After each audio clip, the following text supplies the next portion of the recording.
Hi மக்களே, வணக்கம். இன்றைக்கி புதுமையான ஒரு விஷயம் ஒன்று சொல்ல போகிறேன் நான். இது பேச்சுலருக்கு ரொம்ப பயன்பாடாக இருக்கும் இந்த வீடியோ. இது ஒரு கிளாஸ் அரிசிங்க. இந்த டிஷ்ஷு என்னென்னா 2 முட்டை தான்.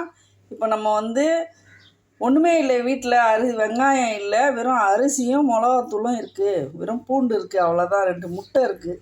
இதை வச்சு ஒரு 2 பேர் சாப்பிட்ற அளவுக்கு ஒரு டிஷ்ஷு ரெடி பண்ணணும். என்ன பண்ணலாம்? ஆயில் இருக்குது, மற்றபடி தக்காளியோ வெங்காயமோ எதுவுமே இல்லை அப்படின்ற ஒரு நிலமை வந்தால் நீங்கள் இந்த டிஷ்ஷை செய்யுங்க. ஒரு கிளாஸ் அரிசி எடுத்துக்கங்க. எடுத்து ஒரு கிண்ணத்தில் போட்டு நல்லா கழுவிட்டு, இதே அளவு அரிசியில் இந்த 1 டம்ளர் அரிசியில் தாராளமாக 2 பேர் சாப்பிட்லாம். 1 டம்ளர் அரிசிக்கு அரை மணி நேரம் ஊற வச்சுருங்க. ஊற வச்சு செஞ்சிங்கன்னா நல்லா நைஸாக இருக்கும். நான் சொல்கிற மெத்தடு நல்லா கழுவிட்டு ஒரு கிண்ணத்தில் போட்டு இதே டம்ளரில் பாருங்கள், இது 200 கிராம் இருக்கும். 3 டம்ளர் தண்ணி ஊற்றிக்கோங்க. நான் அப்படி தான் இந்த கிண்ணத்தில் கழுவி வச்சுருக்கேன் நான் 3 டம்ளரு. உங்களுக்கு வேணால் நான் இன்னொரு முறை ஊற்றி கூட காட்டுறேன்.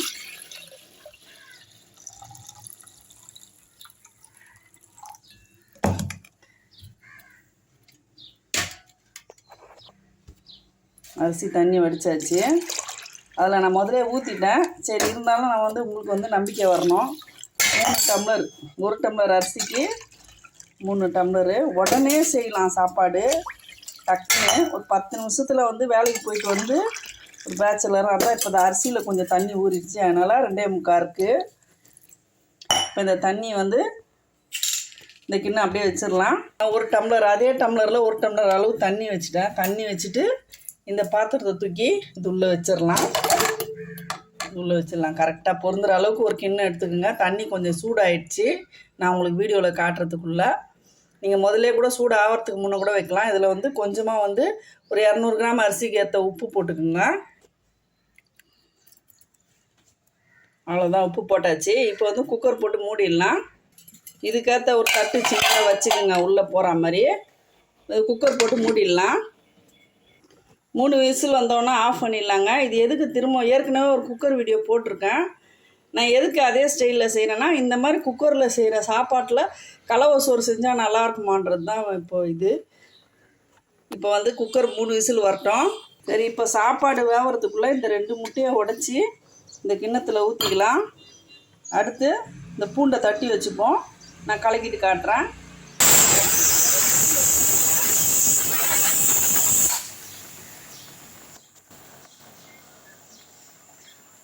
நான் காரமாக செய்யணுன்றதுனால ஒரு டீஸ்பூனு மிளகாத்தூள், ஒரு அரை டீஸ்பூன் மிளகு எடுத்துருக்கேன். இதை நல்லா தூள் பண்ணிடலாம்.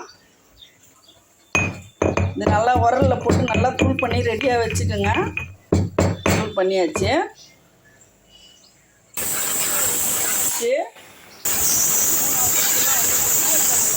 ஆஃப் பண்ணிடலாம். அவ்வளோதான். ஒரு ஏர் போன பிறகு திறந்துருவோம். அதுக்குள்ளே இந்த 2 முட்டையை நல்லா நம்ம அடித்து வச்சுக்கலாம். இது இதுலேயே உப்பு போட்டுடலாம். இது இந்த சாதத்துக்கு ஏற்ற கரெக்டான அளவு. ஒரு 2 முட்டைக்கு 2 பிஞ்ச் அளவு எடுத்துருக்கேன். இதை நல்லா அடிச்சிக்கலாம். ஃபஸ்ட்டு இதில் கொஞ்சமாக மஞ்சள் தூள் போட்டுடலாங்க. நல்லா போட்டு அடிச்சிக்கலாம். ஏர் ஃபுல்லாக இறங்கிடுச்சுங்க. திறப்போம். சாப்பாடு இன்னும் சீக்கிரம் வந்துருச்சு, ஆனால் ஏர் போகிறதுக்கு தான் 10 நிமிஷம் ஆயிடுச்சு.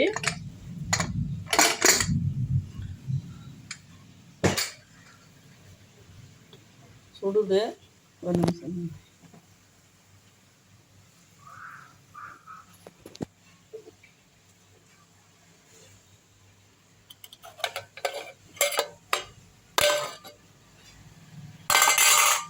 நல்லா வெந்துருச்சு.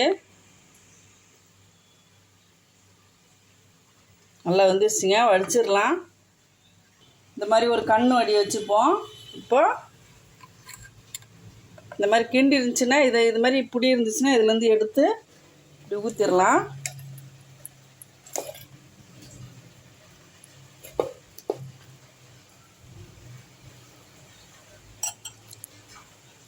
அவ்வளோதாங்க. இது நல்லா தண்ணி வடிட்டோம். பாருங்க, நம்ம ஊற்றின தண்ணி கொஞ்சம் இருக்குது. அப்படியே சாப்பாடு இந்த வடியிலே இருக்கட்டுங்க. இப்போ நம்ம சாதம் செய்யறதுக்கு ரெடி பண்ணிடலாம். இப்போ நான் இதை 3 மஞ்சள் தூளையும் உப்பையும் போட்டு நல்லா அடித்து வச்சுருக்கேன் இல்லைங்களா. இப்போ இந்த கடாயில் கொஞ்சமாக எண்ணெய் ஊற்றிக்கலாம். இந்த ஒரு கிளாஸ் அரிசிக்கு ஏற்ற எண்ணெய் ஊற்றிருக்கேன். நான் 50க்கும் கம்மியாக தான் ஊற்றிருக்கேன். இதில் வந்து கடுகு உளுத்தம் பருப்பு போட்டுக்கலாம். இது நல்லா பொரியட்டும். இது கடுகு பொரியறதுக்குள்ளே இந்த சாதத்தை எடுத்து கஞ்சி வந்துச்சுன்னா நம்ம வந்து ஆற வச்சிடலாம். கொட்டிடலாம், ஒரு பாத்திரத்தில் கொட்டிடலாம். 2 பேர் இல்லைங்க, 3 பேரே தாராளமாக சாப்பிட்லாம். அந்த ஒரு டம்ளர் அரிசி பாருங்கள், இவ்வளோ கஞ்சி வந்துருக்குது. இதில் இந்த குக்கரில் வச்ச சோறுன்னு சொன்னால் யாரும் நம்ப மாட்டாங்க. குக்கரில் சாப்பாடு செஞ்சதில் வந்து கலவை சோறு செய்ய முடியுமா அப்படின்றது தான் வீடியோ. ஆனால் பேச்சுலருங்க செய்யலாம் அந்த வீடியோவை. சாப்பாடை கடுகு பொரிஞ்சிருச்சு. அடுத்து இது தட்டி வச்ச பூண்டை போட்டுக்கலாம். அடுத்து கருவேப்பிலை, அடுத்து மிளகாத்தூள், கொஞ்சமாக தண்ணி எடுத்துக்கலாம். இந்த மிளகாத்தூள் நல்லா வந்து சேர்ந்துச்சுங்க. இதில் வந்து கொஞ்சமாக தண்ணி ஊற்றிக்கணுமோ.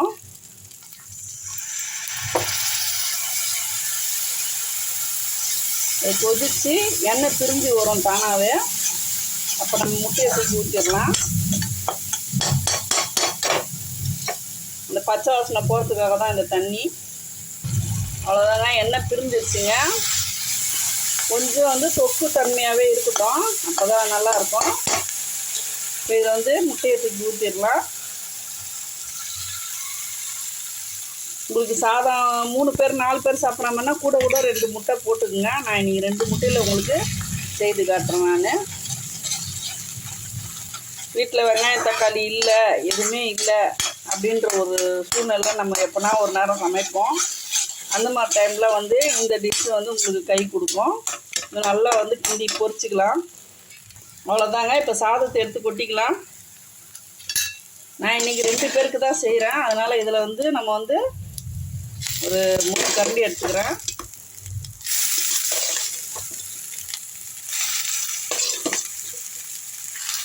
போதும், கொஞ்சம் சாதம் நான் நிறுத்திட்டேன்.